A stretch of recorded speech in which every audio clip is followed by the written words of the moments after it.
Nous avons eu en effet l'honneur d'être reçus, la délégation qui m'accompagne et moi-même, les 3 députés français, Monsieur Le Gall, Madame Abomongoli et Monsieur Bilongo, qui sont membres de la Commission des Affaires étrangères de la République française, et pour ce qui concerne les 3 députés, signataires d'une proposition de résolution devant le Parlement français qui condamne les intrusions et les exactions qui sont faites par votre voisin, le Rwanda, ici sur le territoire de la République démocratique du Congo. Le président nous a fait l'honneur de nous recevoir 1 heure durant. Il nous a présenté la vision la plus complète qui soit de la situation, et il savait que nous sommes ici comme des amis, agissant dans le cadre d'une mission pour les parlementaires, je ne le suis plus, les parlementaires, qui ont l'intention, de retour en France, de reprendre leurs interventions pour que leurs propositions de résolution soient présentées devant l'Assemblée nationale française. Déjà, le Parlement européen s'est prononcé sur une position favorable à la RDC et pointant la responsabilité du Rwanda.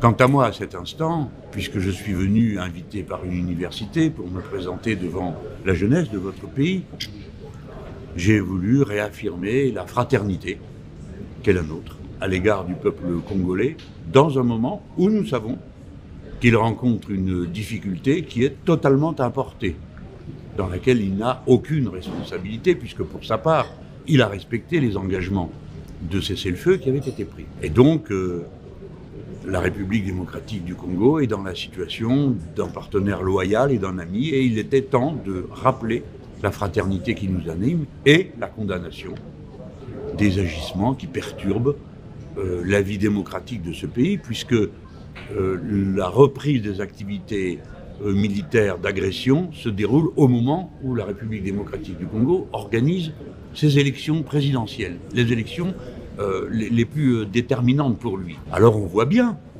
que c'est une volonté délibérée de perturber le mécanisme du fonctionnement de la démocratie au Congo. Et ça n'est qu'une manière de prolonger la remise en cause de sa souveraineté.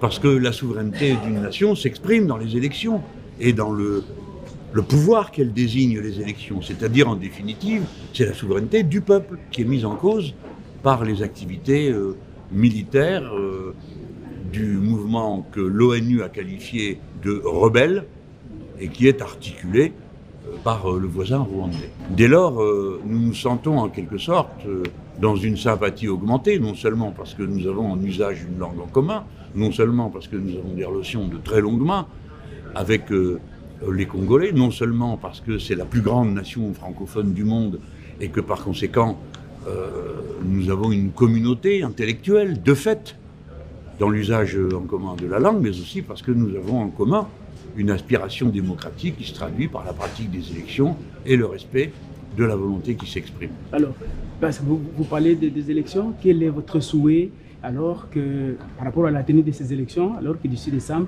la RDC va déjà organiser les élections? Quel est votre souhait?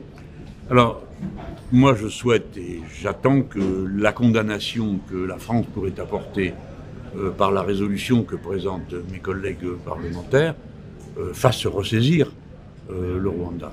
D'autant que, pour des raisons qui, à vrai dire, personnellement m'échappent, le secrétaire de la francophonie est une Rwandaise. Alors peut-être peut-elle entendre qu'un autre pays, le plus grand pays francophone du monde, aspire à la paix, à la tranquillité, à organiser ses élections comme il l'entend. Et les perturber ne facilitera les rapports de personne avec personne. Je souhaite donc qu'on en revienne le plus vite possible au cessez-le-feu et aux accords qui avaient prévalu. Et que, le plus vite possible, le Rwanda abandonne les visées expansionnistes qu'on a entendu prononcer par le président Kagame. Parce que tout de même, il y a eu des paroles extrêmement graves qui ont été prononcées par... Voilà notre souhait. Quant à l'élection elle-même, évidemment, c'est pas un Français de dire au Congo ce qu'il faut faire ou pas faire. Les Congolais sont assez grands pour le savoir. Et je l'ai déjà dit, j'ai pas l'intention de me mêler des élections ici.